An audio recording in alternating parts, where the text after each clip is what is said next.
অজ্ঞানতিমিরন্ধস্য জ্ঞানাঞ্জনশলাকায়া চক্ষুরুন্মীলিतं येन তস্मै শ্রীগুরবে নমঃ। ওং বিষ্ণুপাদায় কৃষ্ণপৃষ্ঠায় ভূতলে শ্রীমতে ভক্তিবেদান্তস্বামিনীতি নামিনে। নমস্তে সরস্বতী দেবে গৌরবাণী প্রচারিণে নির্বিশেষ শূন্যবাদী পাশ্চাত্য দেশতারিণে। নমস্কার সবাইকে ভক্তিপথ চ্যানেলে। আজ আমরা ভক্তিপথ চ্যানেলে জানব নিকুঞ্জ বন ও সেবাকুঞ্জ সম্পর্কে। এই বন গোপাল বনের ঈশান কোণে অবস্থিত। নিকুঞ্জ বনের দ্বিতীয় নাম সেবাকুঞ্জ। এই নিকুঞ্জে শ্রী রাধাকৃষ্ণ নিত্য নৈশ বিহার সম্পন্ন করিয়া থাকেন। সেই জন্য এই কুঞ্জের দ্বিতীয় নাম সেবাকুঞ্জ। এই স্থানে মন্দির অভ্যন্তরে রাধাকৃষ্ণের অপূর্ব বিগ্রহ দর্শনীয়। নিত্য মধ্যরাত্রিতে শ্রী রাধাকৃষ্ণ সখীগণ সঙ্গে লীলাবিহার করে থাকেন।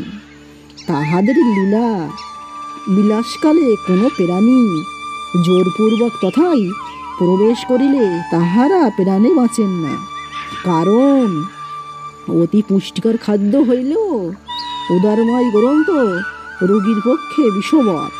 তদ্রূপ শ্রী রাধাকৃষ্ণের এই লীলা সর্বশ্রেষ্ঠ হলেও সর্বসাধারণ প্রাণীর জন্য এই লীলা দর্শন নিষেধ। এমনও শোনা যায় একদা কোনো এক মহাত্মা গোপনে তথায় প্রবেশ করিয়াছিল, কিন্তু প্রভাতে মৃত্যু অবস্থায় তাহাকে দেখিয়া সকলে বিস্মিত হয়েছিল।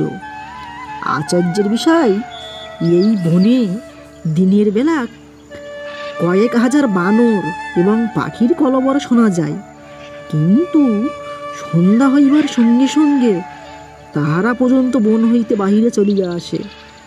শ্রী রাধাকৃষ্ণ যে স্থানে বিহার করে তার প্রমাণ পাওয়া যায় যখন প্রভাতে মন্দিরের দরজা উন্মোচন করা হয়। পূজারী নিত্য শ্রী বিগ্রহ সেবা পুজো অন্তে 15-12টা পুষ্প, শৃঙ্গারের উপকরণ ইত্যাদি সজ্জিত করিয়া দরজা বন্ধ করেন, কিন্তু প্রভাতে দরজা উন্মোচন করিয়া দেখেন যে 15 পিকচারি ও বিচ্ছুরিত পুষ্প ইত্যাদিভাবে মন্দির অভ্যন্তরে লণ্ডভণ্ড। এই বন অভ্যন্তরে ললিতা কুণ্ডও দর্শনীয়। এই কুণ্ড সৃষ্টি হইবার কারণ, একদা শ্রী রাধা ও শ্রীকৃষ্ণ সখীগণ সঙ্গে ক্রীড়া করিতেছিলেন।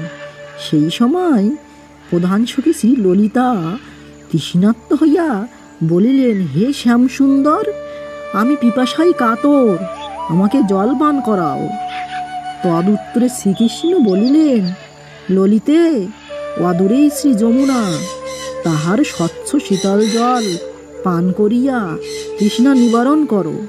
তখন শ্রী ললিতা বলিলেন, আমি যমুনায় যাইতে পারিব না, তুমি এখানে আমাকে জল পান করাও। তৎশ্রবণে লীলাময় শ্রী ভগবান বংশী দ্বারা ভূপৃষ্ঠে আঘাত করিবা মাত্র ভূগর্ভ হইতে গঙ্গাধারা উত্থিত হইল। শ্রী ললিতা ও অন্যান্য সখীগণ বিবিধ কৌতুকের সহিত জলপান করিয়া তৃষ্ণা নিবারণ করিলেন। তদ্বধি এই কুণ্ডের নাম শ্রী ললিতা কুণ্ড নামে সকলের কাছে পরিচিত।